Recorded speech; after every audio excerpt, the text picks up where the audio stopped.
नहीं करेंगे आप लोग? भारतीय महिला शक्ति ट्रस्ट में आप सभी का स्वागत है। आपकी संस्था महिला उत्थान के लिए समर्पित संस्था है, जिसके राष्ट्रीय अध्यक्ष श्री दुलाल मुखर्जी जी है। तो सबसे पहले आप लोग हमारे राष्ट्रीय अध्यक्ष श्री दुलाल मुखर्जी के सम्मान में एक बार जोरदार तालियों से स्वागत करेंगे। हमारे ग्राम पंचायत के कोऑर्डिनेटर राधिका पटेल जी हैं, और शायद आप लोगों को इसके बारे में बताया भी होंगे। आज आप लोग एनादम के जो आजीविका स्वयं सहायता समूह चलता है उसमें जुड़े हैं क्या? आप लोग जुड़े हैं ना? तो आप लोगों को उसमें रोजगार नहीं मिलता है। लोन लेंगे तो लोन जब आप जमा करेंगे तो उसमें ब्याज भी देना पड़ता है।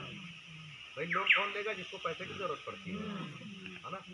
लेकिन जब आपके पास हर महीने 8-10 हज़ार रुपया, 5 कम से कम, यानी जितना काम करेंगे उतना पैसा है, कम से कम 5,000 रुपये का काम कर ही लेंगे हर महीना, तो शायद लोन लेने की जरूरत न पड़े। यदि आपके पास लोन है पहले से, तो जब आप 5,000 रुपये महीना कमाएंगे तो 12×5 = 60, यानी 60,000 रुपये एक साल में होगा, लगभग लोन भी जमा कर देंगे। तो आप लोगों का उद्देश्य होगा सबसे पहले, क्योंकि आपकी भारतीय महिला शक्ति ट्रस्ट जो है, ये दो चीज़ें हैं। एक भारतीय महिला शक्ति ट्रस्ट है जो महिला उत्थान के लिए समर्पित संस्था है, महिलाओं के लिए संस्था बनाई है, महिलाओं का शोषण रोकने के लिए संस्था में पे कर दिया जाएगा संस्था, ठीक है? यानी इलाज भी उनका मुफ्त होगा, सुरक्षा, सहयोग, सारा चीज, सेवा, सुरक्षा, सहयोग, यह संस्था का मुख्य उद्देश्य है। तो तीनों उद्देश्य संस्था का उनको मिलेगा और सारी चीजें उनको मुहैया करेंगे। अब आप लोगों का क्या फायदा होगा इसमें? क्योंकि उनका तो भाई 10,500 पाएंगे तो इनका 1,000 रुपये लगता है आजीवन सदस्यता शुल्क के रूप में। लेकिन आप लोगों को तो कोई पैसा नहीं लिया गया कि लिया गया? नहीं लिया गया। मान लीजिए यदि आपको रोजगार से जोड़ा जाएगा, 5,000 से लेकर 10,000, 15,000 भी कमा सकते हैं। तो यदि आपको पैसा खर्च करने के लिए कहा जाए तो खर्च करेंगे कि नहीं करेंगे? कैसे करेंगे? चलिए कोई बात नहीं है। हमारे संस्था में आपको 1 रुपया खर्च नहीं करना है, अब कभी नहीं खर्च करना है। जब तक जिएंगे 1 रुपया हमारे संस्था को आपको देना नहीं है, हमारी संस्था आपको ही देगी। क्योंकि आपको ये पता है कि जो देता है वो लेता नहीं है, जो लेता है वो देता नहीं है, वो भाग ही जाता है, लिया और चला गया, फ्रॉड हो जाता है ना? इसलिए संस्था आपसे पैसा नहीं लेगी। आपको काम करना है। काम क्या करना है? आपके ही गांव में आपको ट्रेनिंग दिया जाएगा, सिखाया जाएगा। 10 दिन का ट्रेनिंग होगा। आप लोग खाना खा पी करके 10 बजे पहुंच जाएंगे स्कूल पे, जहाँ पे ट्रेनिंग सेंटर होगा।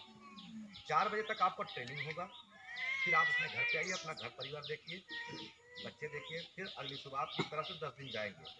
10 दिन ट्रेनिंग देने के बाद आपके गांव में जिसका सबसे बड़ा घर होगा उसका घर एग्रीमेंट पे लिया जाएगा। छोटा छोटा वीडियो बनाना होगा, एग्रीमेंट पे लिया जाएगा, जिसका पैसा उस भाग 291 रुपये सभी महिलाओं को। कंफ्यूजन तो नहीं है? अब समझ गया ना आप? यानी जितना काम करेंगे उतना पैसा मिलेगा। अगर काम नहीं करते हैं और आए हैं मशीन पर, तब उस दिन का हमें 291 यानी 8.5 रुपया कम, 300 रुपया उस दिन का आपको तब पर भी मिलेगा। ऐसा नहीं होगा। एक क्वेश्चन आप लोगों का लास्ट में सबसे यही होगा कि मान लीजिए 1 महीना हम काम करें, 1 महीना बाद पैसा आएगा, और संस्था 1 महीना बाद भाग गई तो क्या करेंगे? ये हुई ना? हो सकता है कि नहीं हो सकता? तो जो हम कमरा लेंगे आपके यहाँ, जहाँ हमारी मशीनें लगेंगी, लगभग हमारी मशीनें और मटेरियल लेकर लगभग 10 लाख रुपए से अधिक होगा। तो आपका जो मटेरियल, जो आप काम करेंगी, जितनी महिलाएं हैं तीनों समूह की, ज्यादा से ज्यादा आप लोगों का 1 लाख, 1.5 लाख या 2 लाख होगा। तो हम 2 लाख रुपए 10 लाख छोड़ के जाएंगे नहीं, तो ये सवाल ही सोचना गलत है, ठीक है? और आपको परमानेंट जब तक आप चाहेंगे तब तक काम मिलता रहेगा। शुरुआती दौर में मटेरियल कम ज़्यादा हो सकता है, क्योंकि शुरुआती दौर में सारी व्यवस्था हर जिले में करना पड़ेगा, हर गांव में करना पड़ेगा, हर ब्लॉक में करना पड़ेगा। और प्रयागराज ब्लॉक आपका 23 ब्लॉकों से है, बहुत बड़ा ब्लॉक जिला आपका है। इसमें थोड़ा सा अव्यवस्था 1 महीना या 2 महीने में हो सकता है। पैसा भी थोड़ा आगे पीछे हो सकता है, क्योंकि हर महीने 10 तारीख से 12 तारीख के अंदर सभी अकाउंट में पैसा आ जाएगा। तो जो अध्यक्ष, कोषाध्यक्ष, सचिव रहेगा, वो एक जा करके पढ़ा लिखा नहीं कर सकते। तो जिसको पहले से सिलाई कर रही है वही अपना नाम सिलाई कढ़ाई में डालेंगी, क्योंकि हम 10 दिन के ट्रेनिंग में उनको टेलर नहीं बना पाएंगे, ठीक है ना। और बाकी जितने भी काम है जी, आप जो भी काम चुनेंगे उसमें एक महिला सिर्फ एक ही काम कर सकता है, 2 काम नहीं कर सकता। जिस काम का आपका ट्रेनिंग दिया जाएगा उसके अलावा सोचिए कि हम इसको ना करके इसको किया जाए, वो आपको नहीं करना पड़ेगा, आपको वो काम नहीं दिया जाएगा। आप छोड़ सकती हैं लेकिन दूसरा काम नहीं कर सकती, क्योंकि आपका ट्रेनिंग जो हुआ है सिर्फ उसी के लिए हुआ है, ठीक है ना। तो 291 रुपया क्यों फिर रखा गया है? ये भी होगा कि भाई जब हम 1 घंटा करते हैं हमें 100 रुपया मिल रहा है, 5 घंटा काम करते हैं 500 रुपया मिल रहा है, अगर जितना काम करते हैं उतना पैसा मिल रहा है, लगभग 1 घंटे का 50 के लपेट में बनता है, इसके हिसाब से बनेगा, कुछ वजन के हिसाब से बनेगा। यानी अगर आप 2 घंटा 3 घंटा 4 घंटा काम करेंगे तो 4-5 रुपया 300 रुपया ऐसा बनता है आपका। तो जितना काम करेंगे उतना पैसा बनेगा। नहीं आपके पास समय है कम काम करके जाइए, अगले दिन समय अगले दिन करिए, 1 घंटा समय है तो 1 घंटा करके जाइए, अगले दिन 5 घंटा करिए, 6 घंटा करिए, मेरा जितना काम उतना पैसा। फिर 291 रुपये 50 पैसा क्यों रखा गया है? बरगलाने के लिए, बेवकूफ़ बनाने के लिए? ऐसा भी नहीं है, इसलिए रखा गया है कि मान लीजिए आप लोग मशीन पे आ गए, भाई नहा खा करके फ्री होकर के मशीन पे आ गए और किसी कारणवश मेरी मशीन फेल हो जाती है, बिगड़ जाती है, या उस दिन बिजली ही नहीं आती है, तब उस दिन का आपको 291 रुपये 50 पैसा दिए जाएंगे, जबकि आप काम नहीं किए हैं लेकिन आप आ गए हैं। आपका भी नुकसान ना हो इसलिए संस्था पढ़ा लिखा हो, इतना पढ़ा लिखा हो, कम से कम चेक पर दस्तखत करके वो पैसा एक ही बार में निकाल के लेकर आए। यदि जो अध्यक्ष, कोषाध्यक्ष, सचिव है अगर औखा लगाकर पैसा निकालती हैं तो एक दिन में 25,000 से अधिक नहीं निकलेगा, जिसके कारण उनको 3-4 बार या 5 बार जाना पड़ेगा। आप लोगों का तो कम से कम 300-300 रुपये का काम करेंगे, उन बेचारी का नुकसान होगा, यानी 1000-1500 रुपये उनका नुकसान हो जाएगा, क्योंकि वो काम करेंगी जितना उतना ही पैसा उनका, अलग से पैसा तो है नहीं।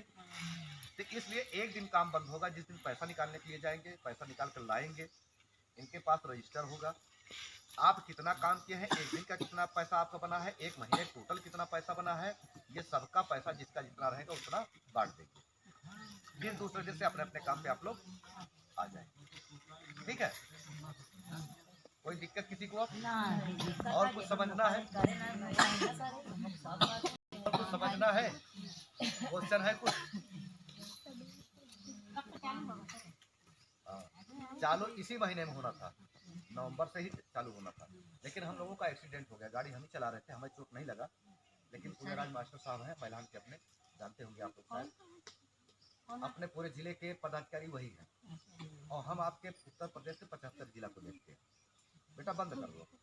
लोग देखते होंगे कि किसी अन्य से आकर के ईद के जो भट्ठा होता है वहाँ पे महिलाएं जो काम करती हैं, बिलासपुर, छत्तीसगढ़, तमाम बिहार वगैरह से, तो उनका पूरा पैसा भी नहीं मिल पाता है, बात भी सुनना पड़ता है। यदि आप ही मान लीजिए अगर शहर में जाते हैं काम करने के लिए, गारा मिट्टी या जो भी काम करने के लिए जाएंगे तो आप उनके अधीन में रहेंगे, जो वो कहेंगे आपको सुनना भी पड़ेगा। और शहर में एक दिन का जो महिलाएं काम करती हैं जाकर किसी फैक्ट्री में, तो एक दिन का 200 रुपये दिया जाता है, ठीक है। तो कहीं ना कहीं 8 घंटा करने के बाद उनका शोषण किया जाता है। आप टीवी में, मीडिया में, मोबाइल वगैरह पे, पेपर में भी देखते होंगे कि कहीं ना कहीं डेली महिलाओं का शोषण होता है, कहीं उनका बलात्कार कर दिया जाता है और हत्या कर दिया जाता है। अभी तो हाल में अपने यहाँ भी हुआ है ना, बगल में हुआ। तो कहीं ना कहीं ऐसी घटनाएं डेली होती रहती है। सरकार इस पर नया नया कानून भी बनाता रहता है, उसमें संशोधन भी करता रहता है, लेकिन दिक्कत ये है कि सरकार किसी की मानसिकता बदल नहीं सकती, किसी का दिमाग का बात तो बदल नहीं सकती जब तक इंसान में परिवर्तन नहीं होगा, उसके सोच में परिवर्तन नहीं होगा। क्योंकि लोगों में क्या होता है कि हमारी बहन तो हमारी बहन है, दूसरी बहन, तो इनका समझते हैं हो जाएगा। और मिलेगा कितना आप लोगों का एक दिन का? 291 रुपया 50 पैसा, यानी 8.5 रुपया कम 300 रुपया, ठीक है। लेकिन डेली नहीं, महीने पे मिलेगा। लेकिन 291 रुपया 50 पैसा डेली भी नहीं मिलेगा। कैसे मिलेगा? रखा गया है कि कितना पैसा हम आपको डेली के हिसाब से देंगे, लेकिन अगर जैसे सारी कंपनियां कहती है आप मेरे कंपनी में आकर 8 घंटा काम करिए, मैं आपको 200 रुपया दूंगा। हमारी कंपनी कहती है आप मेरे यहाँ काम करिए, मैं आपको 291 रुपये 50 यानी 300 रुपया दूंगा। लेकिन आपको 8 घंटा यहाँ पे काम नहीं करना है, जितना समय आपके पास है। भाई आप सुबह उठेंगे, क्योंकि महिलाएं एक मशीन की तरह होती हैं, जानते हैं आप, कंप्यूटर रोबोट की तरह। सुबह 3 बजे उठती है, रात को 11 बजे सोती है, दिन भर काम। जो खाली समय बचता है उस खाली समय में वो सोचते हैं घर परिवार चलाने के लिए कुछ काम कर लिया जाए। आज तो पुराना सिस्टम ही खत्म हो गया है, नहीं तो जाता वगैरह तमाम बहुत सारी चीज़ चलता था ना परिवार चलाने के लिए। तो आज तो मान लीजिए चलिए ठीक है, चक्की वगैरह हो गया है, सारा व्यवस्था हो गया है, लेकिन फिर भी अपने परिवार को चलाने के लिए कुछ ना कुछ काम करती है अलग से। ऐसे समय में जब आपके पास चाहे 1 घंटा समय मिले, 2 घंटा, 3 घंटा, 4 घंटा, यानी जितना समय आपके पास है आप आकर काम करेंगे। जितना आप काम करेंगे, जैसे मान लीजिए आपको पापड़ बनाने के लिए हम 3 किलो दे दिए, जब आप 3 किलो बनाएंगे तभी आपको 300 रुपये हम देंगे, लेकिन आपके पास तो समय नहीं है, आप 1 ही घंटा काम किए हैं तो हम 300 रुपये कैसे देंगे? तब हम आपको 100 ही रुपया देंगे। यानी आप अगर 10 रुपए का काम करके जाएंगे तो आपको 10 रुपए देंगे, अगर 500 का काम करके जाएंगे तो 500 रुपया देंगे, 1000 रुपए का काम करेंगे तो 1000 रुपया देंगे। ठीक है। अब जैसे सिलाई का काम है, मशीन भी देंगे, कपड़ा कटा हुआ आएगा, सिर्फ सिलना है, लेकिन सिलाई में कौन भरेगा? वही लड़की है और वही महिला। लड़कियां कौन भरेंगी? 18 साल का उम्र जो क्रॉस कर दी है, 18 के नीचे की लड़कियों का इसमें जब तक आप उसे माफ नहीं करेंगे, अपने सुरक्षा को उसको नहीं छोड़ने के लिए कहेंगे, तब तक नहीं छोड़ा जाता है।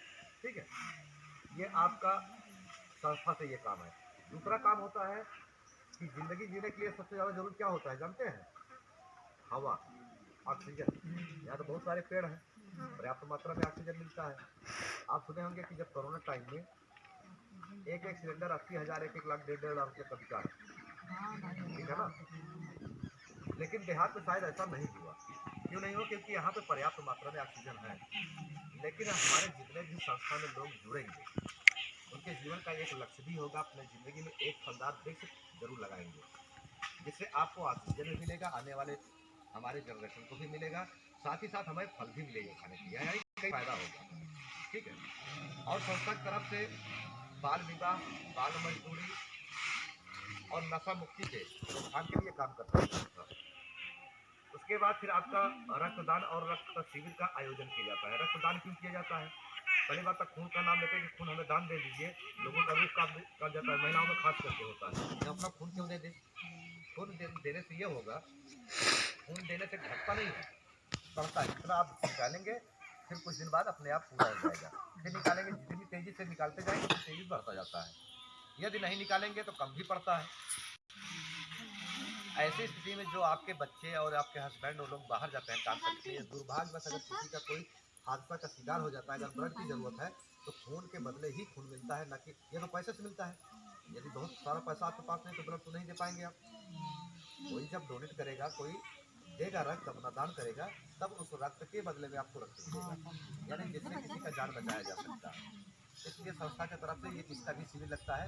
ये जरूरी होता कि सबका ही ब्लड लिया जाएगा, जिसके शरीर में ब्लड है या जो देना चाहता है अपने स्वेच्छा से, संस्था की तरफ से फेंक दिया जाएगा। बिजली का कनेक्शन भी संस्था के नाम से दिया जाएगा। अब जो मशीनें लगेंगी आपको बनाने के लिए, सामान जो मटेरियल आप बनाएंगे वो भी मशीन हमारी संस्था देगी। जो माल आप तैयार करेंगे वो माल भी कच्चा माल संस्था देगी। यानी आपको काम करना है और पैसा लेना है। काम क्या होगा? दोना, पत्तल, गिलास, अचार, मुरब्बा, मेहंदी, साबुन, नमकीन, अगरबत्ती, मोमबत्ती, इस तरह से 23 प्रोजेक्ट है। ठीक है, एक बार आप गलती करेंगे छोड़ दिया जाएगा, कुछ नहीं बोला जाएगा, क्योंकि शुरुआती दौर में गलती किसी से नहीं हो सकता है। 2 बार होगा छोड़ दिया जाएगा, 3 बार, लेकिन चौथी बार जितना आप मेरा मटेरियल खराब करेंगे, आपका जो पैसा बन रहा है उसमें से काट लेंगे। जब एक बार काटेंगे तो 5वीं बार आपका खराब नहीं होगा। पैसा कटा जब अपने आप सब आ जाएगा। सही है ना? तब ये लगा कि अरे हम 100 रुपये काम के 50 रुपये मेरा कट गया, 60 रुपये कट गया। उसकी बहन हमारी ही बहन है, तो जब हमारी बहन जाएगी तो वो भी समझेगा कि हमारी बहन है। तो शायद ऐसा नहीं होगा, लेकिन क्योंकि परिवर्तन होना इतना संभव नहीं है, इसलिए भाई बोला था कि इसमें मेन काम होता है महिला सुरक्षा बल भी संस्था ने बनाया है। महिला सुरक्षा बल, यदि महिलाओं को चाहे उनका पति शराब पी करके गाँव का अन्य व्यक्ति या कोई भी उनका शोषण करता है तो आपका वुमेन प्रोटेक्शन फोर्स यानी महिला सुरक्षा बल जैसे पुलिस बल होती है ना, ठीक उसी प्रकार से आप लोगों के लिए महिला सुरक्षा बल है। आप एक एप्लीकेशन लेकर दे देंगे तो लास्ट लड़ाई तक वो लड़ेगी, आपका कोई खर्च भी नहीं होगा। और या तो वो माफी मांग लेगा, आप माफ करेंगे तभी छूट जाएगा, बाकी उसको जेल में जाना तय है, कोई नहीं बचा सकता। चाहे वो प्रधानमंत्री के पास फोन करे, मुख्यमंत्री के पास फोन करे, राष्ट्रपति के पास फोन करे, क्योंकि ये संस्था क्या करती है, सबसे पहले आपके राष्ट्रपति, प्रधानमंत्री, गृह मंत्री, उस राज्य के मुख्यमंत्री, डीएम, एसएसपी और आपके नजदीकी जो थाना होता है वहां तक का लेटर जारी करता है, जिससे आपका शासन प्रशासन, तो ये आपके संस्था का काम है। ठीक है, फिर संस्थापक महोदय ने क्या सोचा कि हमारी संस्था हो जाएगी, महिलाओं का प्रोटेक्शन भी कर देंगे, सुरक्षा भी कर देंगे, लेकिन सुरक्षित तब तक नहीं होंगी जब तक उनको रोजगार नहीं जोड़ा गया, क्योंकि रोजगार के वो बाहर निकलेंगी। जब वो बाहर जाएंगे देर सवेर होगा, कहीं कहीं शोषण होगा उनका, तो क्यों ना ऐसा किया जाए कि उनको हम रोजगार से जोड़ दें ताकि अपने गाँव में घर पे रह करके वो कमा सके, जिससे अपने परिवार को चला सके आराम से। घर का जो मुखिया है वो बाहर जाकर अच्छा से अच्छा पैसा कमा सकता है, कम से कम ये इतना कमा सकती है कि अपना परिवार देख सकती है, जो एक्स्ट्रा पैसा बाहर से आएगा वो आपका बैलेंस होगा, जिससे आप अपने बच्चों को अच्छी शिक्षा दे सकते हैं, अच्छे स्कूल में पढ़ा सकते हैं, अच्छे कपड़ा पहना सकते हैं, अच्छा खाना खिला सकते हैं। तो सब ने क्या किया कि इन्होंने किसी कंपनी से जुड़ने के बजाय इन्होंने खुद कंपनी का निर्माण किया, जिसका नाम है डीएमजीवी भारतीय महिला शक्ति फाउंडेशन प्राइवेट लिमिटेड। ठीक है, जिसमें जितने भी हमारे एम्प्लॉई हैं, यानी जो हमारे एक ग्राम पंचायत में एक कोऑर्डिनेटर रखा जाता है, यानी मेन रखा जाता है, जो समूह को पूरे समूह को चलाता है, तो जितने एम्प्लॉई हैं सबका उसमें फ्री में इंश्योरेंस हो जाता है, जिसको बोला जाता है जीवन बीमा, बीमा भी हो जाता है। प्लस इनका कुछ पैसा जो इनका मानदेय होगा 10,500 रुपया, उसमें से कुछ कटेगा पीएफ के रूप में। लास्ट में पीएफ कटता है तो इनको फायदा क्या है, जैसे इनका 100 रुपया कटा तो 100 रुपया कंपनी और गवर्नमेंट 100 रुपया यानी 300 रुपया, यानी इसका 3 गुना पैसा। अगर 10,000 एक साल में कटता है तो इनको लास्ट में जब भी चाहे या 30,000 ले सकते हैं। ठीक है, ये 5 साल बाद लेना चाहते हैं तो बहुत सारा पैसा हो जाएगा, यानी कहीं पे अगर कुछ करना चाहेंगे तो इकट्ठा पैसा वो काम करेगा। तीसरा इनका फायदा ये है कि संस्था की तरफ से यदि हमारे जो भी एम्प्लॉय बीमार होते हैं, क्योंकि आज सबसे ज्यादा परेशानी क्या है, एक्सीडेंट और बीमार हो जाना, अब दोनों चीजें ऐसी हैं कि वो बता के नहीं आती हैं, अपने आप हो जाता है ये, क्योंकि ये प्राकृतिक घटनाओं में आती है। ऐसी स्थिति में जो हमारे कोऑर्डिनेटर जो अगर बीमार के हालत में होते हैं, जहाँ भी उनका इलाज चलेगा, चाहे वो सरकारी अस्पताल हो चाहे गैर सरकारी अस्पताल हो, उस डॉक्टर दवा का पर्चा उसी डॉक्टर से मेडिकल बनवा करके वो दे देंगे, तो उनका जो भी इलाज का पैसा खर्च हुआ